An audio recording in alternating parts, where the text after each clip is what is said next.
Most people think the secret to getting rich is finding the right stock at the right time.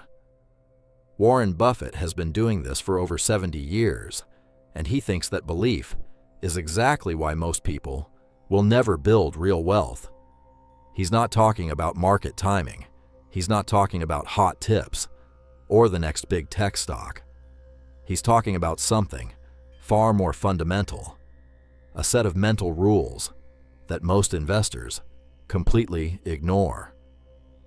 And in the next 17 minutes, I'm going to walk you through all 7 of them. Rule number 4, by the way, is the one that almost nobody talks about, but it's arguably the most important thing he's ever said about money. Stay with me. Warren Buffett started investing at age 11 with $114. 0.8 sec. By the time he was 30, he had already turned that into over $1 million. Not through luck, not through inheritance. 1.2 seconds. Slow, through a very specific set of principles that he's been openly sharing for decades in shareholder letters, interviews, and annual meetings. The problem is, most people hear his advice and think it sounds too simple, too old-fashioned, too boring, and that's exactly the mistake. Because the 7 rules we're covering today aren't just investment tips. They're a complete mental operating system for how to think about money, one that's produced more wealth than almost any strategy in modern history. Here's what we're going to cover. Rule 1 is about why most people buy at exactly the wrong time. Rule 3 is the mistake even experienced investors make. And Rule 4, the one I mentioned, is something Buffett has said repeatedly, but almost nobody applies. Let's start from the beginning. Rule 1, rule number 1, never lose money. And rule number 2, never forget rule number 1. This sounds obvious, but Buffett isn't just saying, avoid bad investments. He's describing something deeper, an asymmetry. Speak slowly in how gains and losses actually work. If you lose 50% of your portfolio, you don't need a 50% gain to recover. You need 100% gain. The math is brutal, and most investors never think about it this way. In 2008, while Wall Street was leveraged to the hilt and collapsing, Buffett's Berkshire Hathaway held more than $20 billion in cash. Everyone thought he was being too conservative. He was actually following Rule 1, protecting capital. First, before any investment, ask yourself one question. What's the worst-case scenario? If the answer is, I lose everything, you're not investing. You're gambling. Now, Rule 2 sounds simple. But the way Buffett actually applies it is something most people get completely backwards. Let me show you what I mean. Rule 2, when you buy a stock, you're buying a piece of a real business, not a ticker symbol. Most retail investors treat stocks like lottery tickets. They look at the price going up or down and make decisions based on that. Buffett does the opposite. He ignores the price and asks, is this a good business? Does it have a moat? Is management trustworthy? Can it grow for the next 10 years? When Buffett bought Coca-Cola in 1988, everyone thought it was a boring, mature company. He didn't care about the stock price. He saw a brand with pricing power, global reach, and loyal customers. He's held it for over 35 years.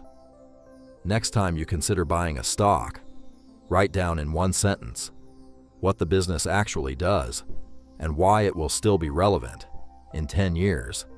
If you can't answer that, you're not investing, you're speculating. Rule 3 is where it gets interesting, because it's the one that separates Buffett from almost every other investor, including many professionals. Rule 3. Be fearful when others are greedy, and greedy when others are fearful. The market runs on emotion. When everyone is excited, prices are inflated. When everyone is panicking, prices are cheap. Buffett built his fortune by doing the opposite of whatever the crowd was doing. This sounds easy in theory. In practice, it's one of the hardest things to do in investing, because our brains are wired to follow the crowd. In March 2020, when the market dropped 30% in weeks, most investors were panic selling. Buffett's team was quietly buying.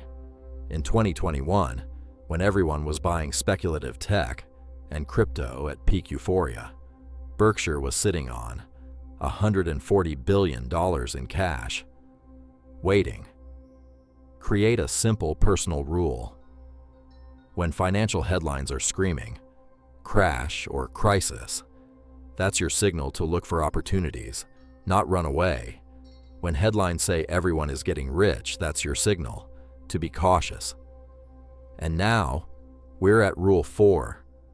I've been building to this one the whole video, because this is the insight that Buffett himself says most people completely ignore. Rule 4. Price is what you pay, value is what you get, and the gap between the two is where real wealth is built. Most people think a cheap stock is a good deal, but a $5 stock in a failing company is expensive. A $500 stock in an exceptional company growing at 20% per year might be the deal of the decade. Buffett doesn't look at stock price. He looks at intrinsic value. What is this business actually worth? Then he waits until the market offers it to him at a discount. In 1973, Washington Post stock was trading at a fraction of what its assets were worth. The market had panicked. Buffett bought $10 million worth. Over the next 20 years, that investment grew to over $400 million. He didn't time the market. Pause. He simply bought $1 for 50 cents before buying any stock. Estimate its real worth, independently of its current price. Use earnings, assets, and growth rate as anchors. If the market price is significantly below your estimate, that's your margin of safety. If it's above, walk away, no matter how excited everyone else is.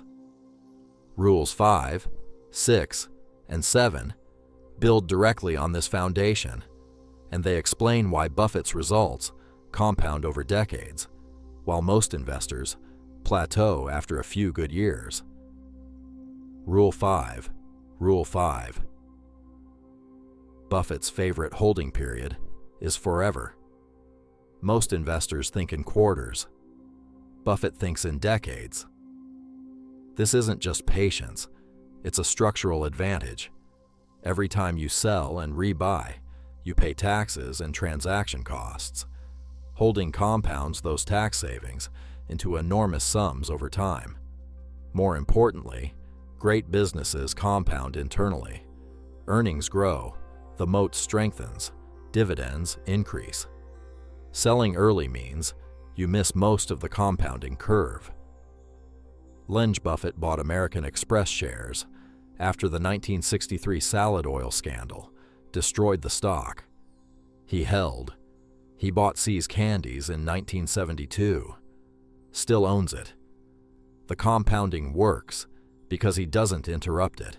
Ask yourself before every buy, would I be comfortable holding this for 10 years if the stock market closed tomorrow? If the answer is no, reconsider. Rule 6 is where Buffett says most people make their single biggest mistake, and it has nothing to do with which stocks they pick. Rule 6. Pause. The best investment you can ever make is in yourself, your skills, your knowledge, your earning power. Most people skip over this because it sounds like generic self-help, but Buffett is making a specific financial argument. If you can increase your income by 10% through skill development that return compounds every single year for the rest of your career, completely tax-free, no stock can guarantee that. At age 20, Buffett paid $100 to take a Dale Carnegie public speaking course. He credits that investment with transforming his career. His ability to communicate and persuade directly enabled his fundraising, partnerships, and deals. That $100 has probably generated more returns than any single stock he ever bought. Dedicate at least 1 hour per day to learning something that directly increases your value in the market. The compounding on skill is faster and more reliable than the compounding on capital, especially in your 20s and 30s. The final rule, Rule 7, is the one that ties everything together. And it's probably the most misunderstood thing Buffett has ever said. Long, Rule 7, Rule 7. Slow. Never invest in a business you cannot understand. Buffett calls this his circle of competence. It's a simple concept with enormous practical implications. If you don't understand how a business makes money, you can't evaluate whether it's a good investment. You're just guessing. And when the market moves against you, you have no anchor, no reason to hold or to sell. Pause. You'll make decisions based on emotion, not analysis. Long during the dot-com bubble of the late 1990s, Buffett refused to buy tech stocks. Everyone mocked him. His returns lagged for 2 years. Then the bubble burst. The slow and Berkshire was untouched. He didn't avoid tech because he thought it was bad. He avoided it because he couldn't predict which companies would win. That honesty about his own limits saved him billions. Draw a circle on paper. Inside it, write every industry and business model you genuinely understand, where you could explain the economics, the competition, and the risks in plain language. Only invest inside that circle. Then spend every year making the circle slightly bigger. So let's bring it all together. Warren Buffett's 7 rules aren't complicated. They don't require a finance degree or a Bloomberg terminal or insider connections. Rule 1. Never lose money. Protect your capital first. Rule 2. Buy businesses, not stocks. Think like an owner. Rule 3. Be fearful when others are greedy. Go against the crowd. Rule 4. Price is what you pay. Value is what you get. Buy at a discount. Rule 5. Hold forever. Don't interrupt the compounding. Rule 6. Invest in yourself first. Your skills have the highest return. Rule 7. Understand what you own. Stay inside your circle. The reason most people don't follow these rules isn't because they're hard to understand. It's because they're hard to follow when the market is screaming at you to do something different.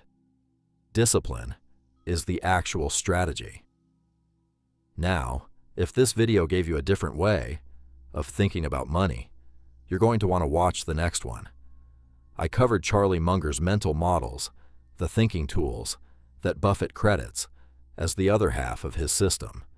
And Munger's approach is actually quite different from Buffett's in some important ways. That video is right here, and I think it'll change how you think about decision-making entirely.